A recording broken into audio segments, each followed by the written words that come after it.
Mark 5 is, for me personally right now, one of the most important chapters in the Bible. Jesus heals a demoniac. It's real dramatic too. The text talks about how this bloke, living among the tombs, would howl and bruise himself with stones. A few verses later, thanks to Jesus, he's sitting, clothed, and in his right mind. Here's the kicker though for me. He wants to accompany the apostles. The text says the former demoniac begged Jesus that he might be with him, and that the teacher refused. Jesus invites him to go home to his family and friends to tell them how much God, in his mercy, has done for him. The demoniac, formerly named Legion, went to the Decapolis proclaiming how much Jesus had done for him. What isn't referenced is that Jesus' invitation now has a load of grief and rejection associated with it. The former demoniac was rejected by the one who healed him, and a grieving person doesn't immediately have gratitude at his disposal. There's a mountain of unrealized aspirations, disappointment, and resentment.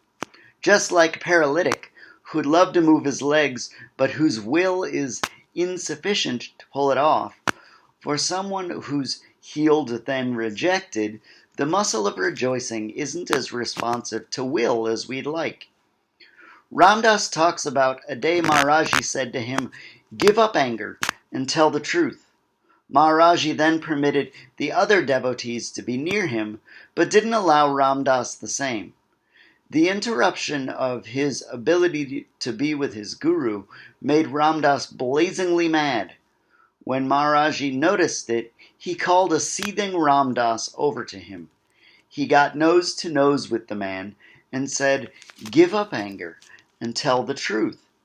At which point Ram Dass simply started weeping uncontrollably.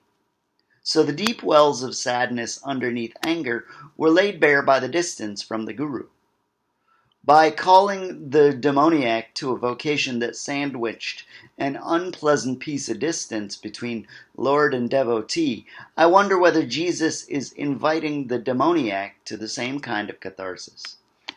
And let's talk about having stuff to mourn. Real quick, one thing unprocessed grief can do is make you babble a bit. Just as in any trauma, processing it happens in fits and starts, comes with a great deal of insight, and that insight sounds like wisdom. But until one's proclamation starts and ends with listening, it can be a little self-centered. The speaking can be periodically top-heavy with unmet expectations, so proclaiming Jesus in the Decapolis was a discipline that had to be rooted pretty deeply in healthy grief and self-emptying before it could be effective. So what of it? Maybe not much. I've been thinking a great deal about how prophets are often asked, "What do you see, and why have you come here?" as a grounding exercise before God lays on them the heavy revelations. Inevitably, there's a step where they see things like boiling pots tipping north, or they'll see an earthquake, a wind, and a fire, and it's only after they submit to a purely sensory experience that what they're to do becomes apparent. For some, it's fomenting religious and political upheaval. For others, it's warning against political conflict that'll ensue in the absence of repentance. What I take from God's dealings with the prophets is a pretty clear message. If getting over yourself is all that God does with the word He's given you, then it's worth it. When devotion is larger than absence or preference, there's a whole curriculum that gets tackled.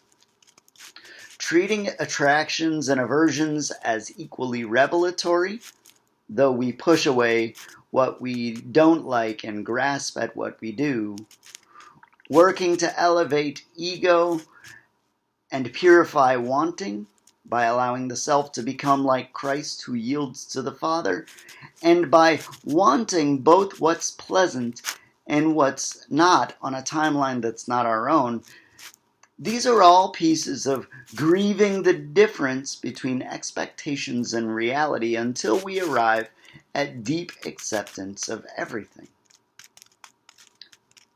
And instead of fixing everything, what this curriculum does is allow us a proper response to all that isn't fixed. The self doing the experiencing is transformed by Christ.